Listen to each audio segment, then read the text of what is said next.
Hi everyone, welcome back to my little corner of the internet, and today we're going to talk about season 1 of The Last of Us. So let's get some disclaimers out of the way. I have never played the video game, but I have watched a walkthrough of the video game on YouTube a few years back, so I kind of know the plot and the mechanisms of the game, how it looks, what you're supposed to do, and so on and so forth. So that's one. 2, this review will have a spoiler section later on. It will be clearly marked and very easily skippable, so don't worry about that. I'll let you know when that happens if you don't want to know the nitty-gritty of certain parts. Well, I mean, of any part, but yes. And also, I am aware of the reputation that video game adaptations have. Having said that, I do think it's worth giving credit where credit's due, and there have been some really good adaptations in recent years, so don't give up on the genre just because of the genre itself, right? Okay, let's get to the review, shall we? So, initially, when I heard that the creators of Chernobyl were going to make a Last of Us series or adaptation, I thought, how fitting. And I was not wrong with my initial thought. I think the creators are able to do this, apocalyptic, dark, grim, full of despair show very, very well. They have not failed here either. They are true masters, I think, of being able to build tension and stress in the audience, right? Well, obviously on the screen, but without it being chaotic or hectic or just shaky all over and having lots of noise and things going on. Like, the true stress comes in the quiet parts, and they do that really well both in Chernobyl and here as well. So good job on them. They're 2 out of 2 in my book, which is obviously the most important book in the world. Shira's opinions. Duh. So let's dive a little deeper. Still spoiler free, have no worry. Let's get to it. Let's start with the good, and there's plenty of it. So the show is beautiful. The acting is phenomenal. The soundtrack is heart-wrenching. The creature design work is award-worthy. I applaud them for going with the technique of if it ain't broke, don't fix it when it comes to the plot of the game itself.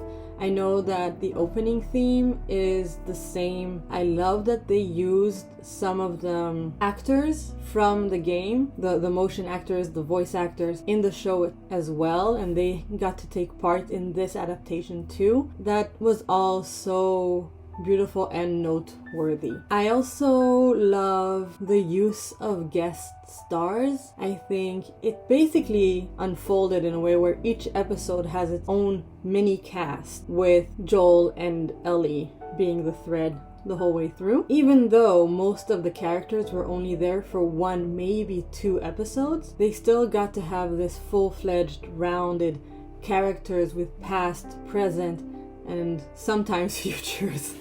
But it was very well thought.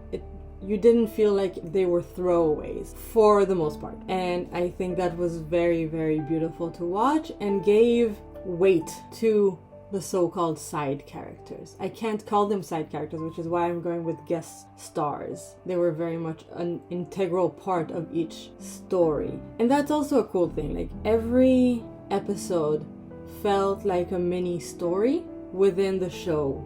While you did have the whole plot of the season, each episode could also be contained within itself. I think that's a really beautiful showcase of storytelling where you can really see thought and care put into it. I really loved how the show took its time and tried to show both past and present. It didn't shy away from horrifying things such as dead kids. And while the overall tone is extremely pessimistic, it's not just because of the clickers, but also because humans are just as dangerous, if not more. They do find these little glimmers, nuggets of levity. It's either with humor or being in awe of nature or just good old-fashioned cheesy love. You know, it's really nice that it's not just dark and grim and horrible.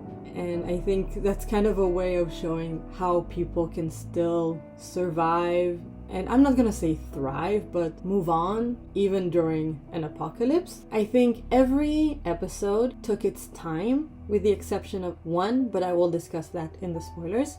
And it really lets the audience experience all the emotions that you need to experience. I think they were very smart with using the clickers sparingly and focusing more on the human connections and threats. I mean, sure, it's to save them. It saved them a lot of money. Using the clickers sparingly also takes the story of the game and puts it in the forefront. If you're playing the game, you want to kill lots of clickers, right? You want to pow, pow, pow, pow, pow. And that's kind of the point of the game. Like the cutscenes, while should be interesting to move the story along, could be even considered kind of in the way of you playing, right? Had it been a worse story, for example. But if you're watching it, I think putting those quote-unquote cutscenes in the forefront, right? The story, the plot, is what you need to do in order for the show to properly work. And then the audience doesn't have so much of a FOMO of like, oh, I would have used this weapon. Why is he using this weapon? That's not how the best way to do it. And then you get all weird about a show and you lose focus. All right, spoiler territory now. I'm gonna discuss some specific plot points, so come here or skip here for my final thoughts. Okay. So I really loved the pre-apocalypse glimpses that we got in the first couple of episodes. I thought it was a really cool way to introduce us to this world without overbearing us with a whole season full of just that. And as I mentioned before, I really loved how many of the episodes could just be like standalone, where we took a pause from the journey itself to learn more about other characters or our main characters themselves. I will give one exception to that, and that's the Kansas City QZ and Kathleen. They built her up too much for her to just kind of be nothing in the end. I feel like the plot could have moved in the same direction even without her story. And while you can say the same thing about episode 3 with Bill and Frank's story, I feel there was more payoff to that episode on a larger scale as well. I mean, one, it was beautiful, but two, it showed this glimmer of hope, even if it had a sad ending. I mean, they got to die on their own terms together. That's not so bad. So I mentioned that every episode took its time except for one, and unfortunately that one is the finale. It felt kind of rushed, and I don't know if it's because they weren't sure if they'd get renewed for a second season, which they did, or if from the beginning they were planning on covering the whole game in one season.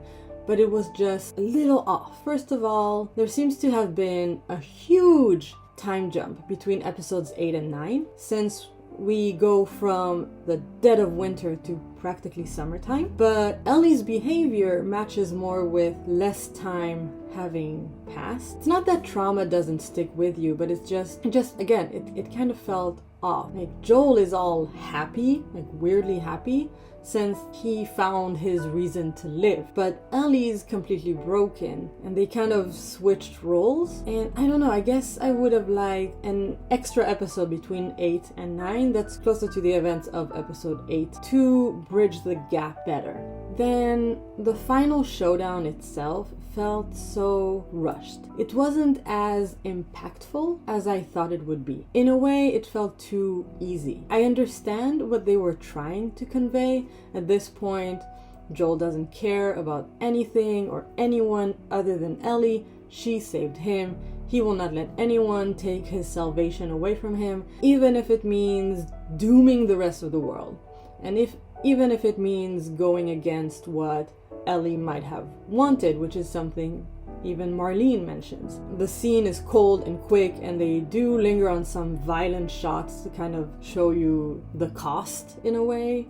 But I guess, I don't know why, it just didn't leave as much impact on me as I think it should have. So I guess I'm a little disappointed in the final episode, but really I do feel like I'm nitpicking because overall it was beautiful. Okay, enough with the spoilers. My final thoughts are these. Watch the show. It doesn't matter if you play the game or not. It doesn't matter if you're into zombies or apocalypses. It doesn't matter.